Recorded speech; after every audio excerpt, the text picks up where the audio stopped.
This is Dan Twist, ladies and gentlemen. Dan Twist. Go get him, buddy. Hi there, everyone. How are you doing tonight? Yeah, so this is my very first time doing comedy. I am the smart half of Twisted Mint. So in the end, if you don't laugh, I don't care. I've already been paid. But I don't know about you guys. Jester, happy birthday. 35, I wish. I'm in my mid-40s. Fucking old. I'm getting old. I got 3 kids. 3 kids at home. You know what? Kids are disgusting. They're gross. Making kids is gross too. Just think of that. So sweaty and sticky, like, especially in your 40s. Having sex in your 40s, it's gross. Like, picture it. Picture me, an overstuffed burlap sack, sweating and trying not to have a heart attack. If you're not sure, go home and pull out your phone, go on Pornhub, look up mature. It's disgusting. It's disgusting. I got there eventually. Eventually you run out of everything else. But yeah, kids are gross. When you have kids, your life does change though. You start to think about different things. You care about how much the government's spending on schools. You start to drive a little differently. And for the first few years and a lot more, you are covered in another human's feces and puke and everything else all the time. It's truly disgusting. Now, I can handle my own stuff. I think we've all been there. You wipe, finger slips, paper rips. It happens. It happens. We all do the same thing, you know, wipe it off, clear it out from under your nail, a little sniff, and then get back to business and finish it up. But when it's someone else's, it's another level. Now, when it's your child, unconditional love you can handle to a certain extent. I'll tell you, one of my kids had tonsils out when they were young. He spent the night in the hospital. I slept beside his bed. And he woke up in the middle of the night, didn't know where he was, freaked out, popped a stitch, and spit blood all over the room like it was a fucking Tarantino movie. And there's nothing worse than getting woken up with something hot and wet on your face. All right, ladies? Ladies? Yeah? Yeah. So as I said, I'm getting old. My oldest is just started high school. So he's in grade 9. I think everyone can go back to that time and think back. Awkward it was, difficult it was. You know, new environment, and there's always that handsome, athletic, probably basketball or football player, and you just hate him. He's popular, he's got all the girlfriends. I'm sure, you know, sometimes maybe your mind wanders and goes back and thinks like, I wonder what happened to that guy.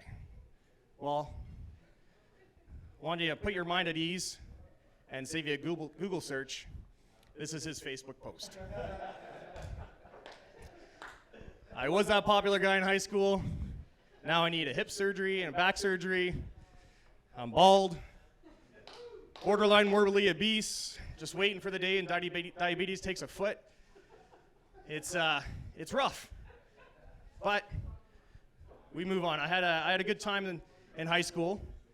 I went to high school in the 90s with Jordan. One year he was doing a 3rd or 4th victory lap. I was in grade 9. But yeah, I went to high school in the 90s. It was a great time. No cell phones, right? No cell phones. Now there's good and bad things with cell phones. Back in the 90s, if you wanted to call someone and you weren't in a house, you had to walk somewhere, find a glass box, and you had to have a magic token that you put in the machine, and you can magically reach out to them, or finish a history paper, whatever the case may be. But yeah, we had no cell phones. So there's some benefits to cell phones, certainly. But one thing I was glad that we didn't have cell phones back then for was no cell phone cameras. Now, partying back in the 90s, back in high school, You know, didn't have to worry about someone taking a picture and ruining the rest of your life. Although there was always that one person, and I'm sorry, it was usually a woman that would show up with a camera and usually a Polaroid. Yeah, there's one back there, put her hand up. Fuck you. That's why I can't run for mayor. Yeah, it was tough. Kids these days now have it easy with the cell phones and all the stuff, technology and everything. You know, back in my time, I'd have to go down to City Hall, bribe someone to get sewer maps, get blueprints to a building, get accomplices, and plan for weeks just to get to a position where I could show a woman my penis without her consent. Nowadays, click, send, done. So much easier. So much easier. And you didn't have to stand there in front of her and watch her face change from shock to disgust to laughter. Thanks, Whitney. No, I had a lot of fun back in high school. I had a great group of friends back in high school. And I think every group of friends has that one person that you can goad into doing something stupid or crazy. And if you're sitting there thinking, we didn't have that guy, I bet you can't drink that fucking beer right now. Whole thing, just chug it down. And if you drink it, well, you're that guy. But I had a friend back in high school, very much like that. His name rhymed with Bevan, but we'll call him Ted. So Ted was a fun guy, life of the party, always had a great time. But he had one superpower. And his superpower was the ability to projectile vomit 6 to 8 feet from his face every time he drank. Now his power, I tell you, it was phenomenal. If there was Olympics for vomiting, he'd at least be in the Special Olympics. So one night, football team has a keg party. The next day, sitting at my house, we have the remnants of the kegs. Well, the guy who had to return the kegs the next day said, I don't want to take these home, they're heavy. Fill up whatever you can and keep the beer.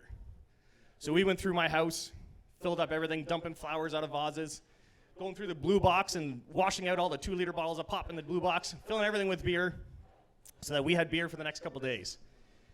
Yes, my mother helped. That's the way my parents were, but they helped. So the next morning we're sitting in the backyard, Ted's sitting there eating a bowl of cereal. Now, my backyard had a nice big deck, big, long backyard, lots of green space, backed onto a gas station. And they had one of those sections between, so they had the soundproof barrier wall behind the gas station, and then about 10 feet of green space, and then my chain link fence. So Kevin's sipping a 2-liter bottle of warm beer from the night before and eating a bowl of Lucky Charms. Well, this is when it gets into one of my friend's ideas that, hey, Kevin, I bet you can't chug that whole thing. So I said his name. It's Ted. So Ted says, oh, yeah, watch me. He gets half the 2-liter bottle down, puts it down, lets out a big belch, finishes the rest of the 2-liter bottle, goes back to eating his Lucky Charms. See, I told you guys. 2-3 minutes later, Kevin gets up, walks to the backyard, grabs hold of the top of the chain link fence, shoots a solid stream of beer 8 feet from his face for a good 10 seconds into the walkway behind my house. Turns around. It's not even vomit. It's just beer regurgitated all over his face. Smiles. But then you see his eyes start to cross. So he turns to go for round 2. Well, right at round 2, a 10-year-old kid comes running down the walkway.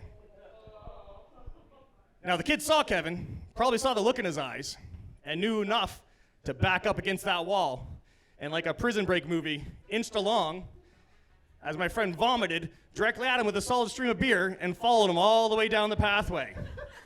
Once the kid got safe, Kevin turned around and looked at us, big smile on his face. He's like, did you see that? That's it for me.